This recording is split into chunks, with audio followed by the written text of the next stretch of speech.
The signal arrived in the middle of a quiet night on Earth. No one was ready for it. Deep inside the Human Defense Network, alarms flashed as a broken, panicked voice echoed through the speakers. The message was not in any known galactic language. It was mixed with static fear and strange symbols. But one thing was clear. Someone out there was begging for help. Commander Riven, leader of Earth's deep space monitoring. Listen carefully. The voice trembled, repeating the same words again and again, almost crying. Even though the language was alien, the emotion inside it was unmistakable: terror. Humans had heard many signals from the galaxy, but never one like this. As the technicians cleaned the distortion, something shocking appeared. The signal was never meant for Earth. It was an accidental bounce, a misfire through damaged communication relays. The aliens had not called the Peaceful Council. They had not called their allies. They had, by mistake, contacted the most feared species in the galaxy, Deathworlders. The room fell silent. Riven studied the data again. Hidden inside the SOS was something strange, a pulse pattern, almost like a warning about a massive threat approaching their system. "This is not just a request for help," Riven whispered. "This is a warning of something bigger." Earth did not wait. Humans never waited when danger approached. The order was immediate.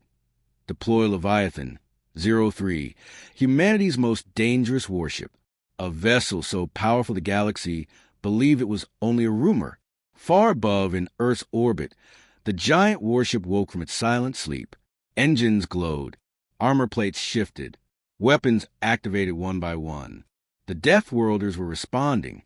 And somewhere across the galaxy, the terrified aliens realized the truth. They had summoned something far more powerful than they ever intended.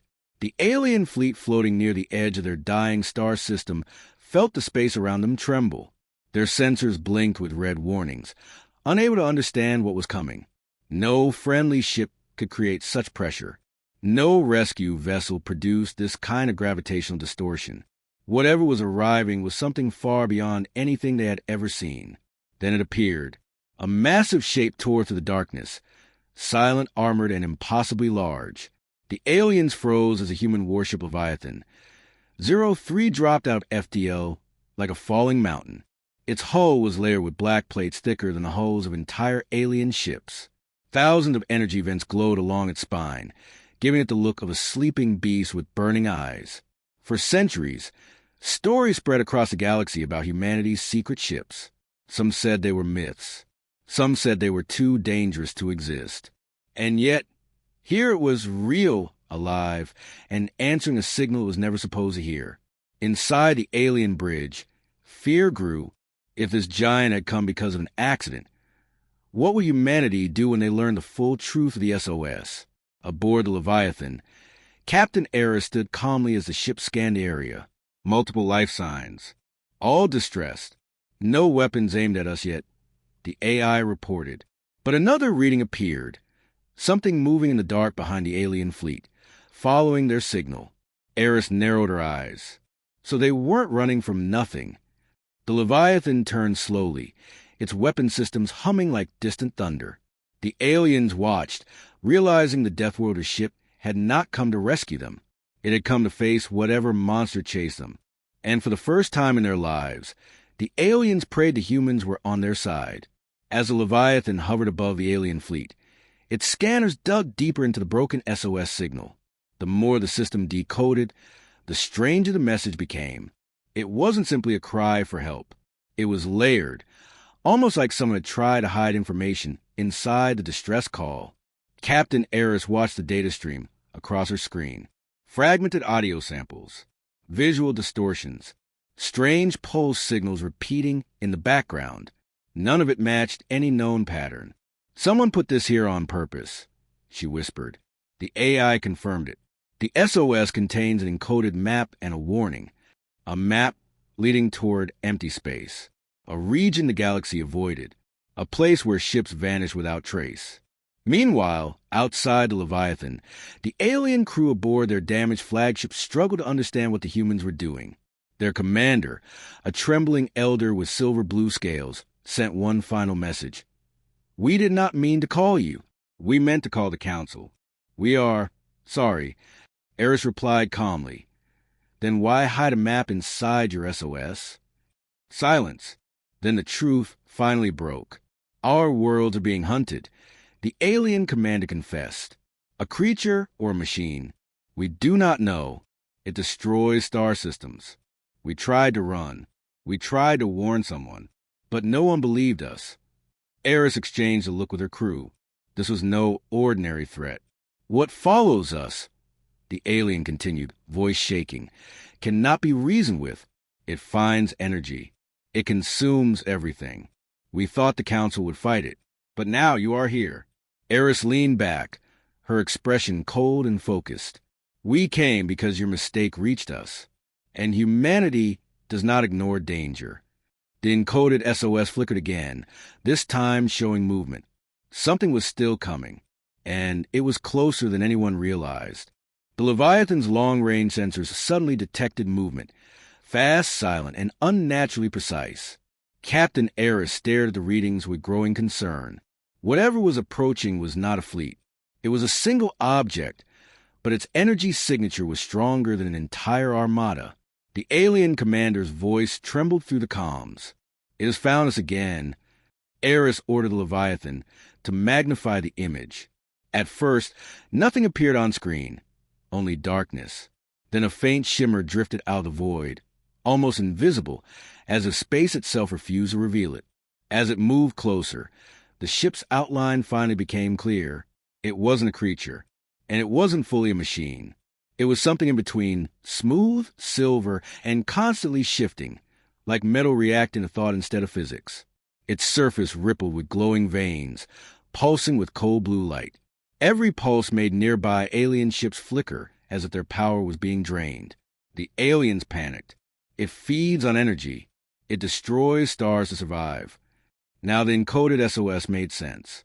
The map pointed directly away from this predator, marking every world it had consumed. Entire civilizations erased. Quietly, quickly, without warning. Eris stood firm. It's analyzing us. The AI confirmed it. The entity is scanning our hull, attempting to interface, attempting to rewrite. The Leviathan shield sparked violently as the enemy's energy tendrils reached out, testing the human warship like a predator tasting its prey before striking. But unlike the other species, humanity had built their ship for impossible threats, for storms, for monsters, for nightmares. Eris gave the order. Lock all weapons. Prepare for counterpressure. The Leviathan's engines roared, lighting up the void. For the first time, the enemy paused, confused by resistance. The galaxy had only run from this creature, but the Deathworlders were preparing to fight it. The void exploded into blinding light as the Leviathan unleashed its first strike. A focused beam of compressed plasma shot across space, hitting the shifting predator dead center. The blast was powerful enough to vaporize a moon, yet the creature only staggered, its surface rippling like disturbed water. The aliens watching from their broken ships gasped. Nothing they had ever built could survive such an attack. But this thing did. Captain Eris didn't panic. She simply issued another command. Activate phase lock cannons. 6 massive weapons extended from the Leviathan's spine. Space around them twisted, bending as the ship charged an attack that no alien physicist had ever been able to explain. The enemy reacted instantly. Its tendrils flared outward, draining energy from the nearby alien ships to strengthen itself. One alien vessel went dark and drifted lifelessly. Another began to break apart as the predator fed on its power. Every second the creature grew stronger, but the Leviathan was designed for this. Fire, Eris said. A silent wave rippled through the void. No sound, no heat, only force. The phase lock cannons froze the creature's strange, shifting metal, locking it into a fixed form for the first time. The monster screeched, a terrible vibration that made every ship's hull quake. Eris didn't hesitate. All guns. Now! The Leviathan's entire arsenal exploded in a synchronized barrage. Plasma beams, rail accelerators, graviton pulses. The void lit up like a burning star. Every weapon tore into the now solid predator, ripping through its energy veins, shattering its core layer by layer. Finally, With one last violent pulse, the creature collapsed, folding into itself until nothing remained but drifting silver dust. Silence followed. For the first time in centuries, the predators had been defeated, and every alien watching understood a terrifying truth. This was why Deathworlders were feared. The battlefield slowly returned to silence as the last fragments of the predator drifted into the void. No one spoke. No one moved. The alien fleet, damaged and terrified, watched the Leviathan hover untouched, its dark armor glowing softly in the fading light of the broken star system. For the aliens, this moment felt unreal. They had run for months. Entire colonies had fallen. Their strongest weapons failed instantly. Yet the humans, the Deathworlders, had ended the threat in minutes. Captain Eris stood at the Leviathan's command deck, looking at the scattered remains of what had nearly destroyed a corner of the galaxy. "Transmit a message," she said calmly. "All channels." The AI connected to every nearby system. The message would spread far, across borders, alliances, and rival territories. Eris spoke with a steady, controlled voice. "Humanity received your accidental SOS. We did not come for war. We came because danger never goes unanswered. What hunted you will not hunt again." The alien commander, still shaken, bowed his head. "We owe you our survival. How can our people repay this?" Eris shook her head gently. "You repay it by remembering this moment, by understanding what you awakened." Her voice lowered slightly, carrying the weight of a Deathworlder's warning. "If you call humanity again, whether by mistake or intention, be certain of what you invite. We protect, but we do not come quietly." The message echoed across space. The alien fleets listened. The distant galaxies listened. Even the Council, who had ignored the original SOS, received the transmission with silent shock. The Leviathan then powered its engines, turning back toward Earth. Its armor dimmed, its weapons cooled, but its presence left a scar on the galaxy's memory. From that day on, every species knew one truth. Calling the Deathworlders is not a request. It is a gamble with power the galaxy still does not full.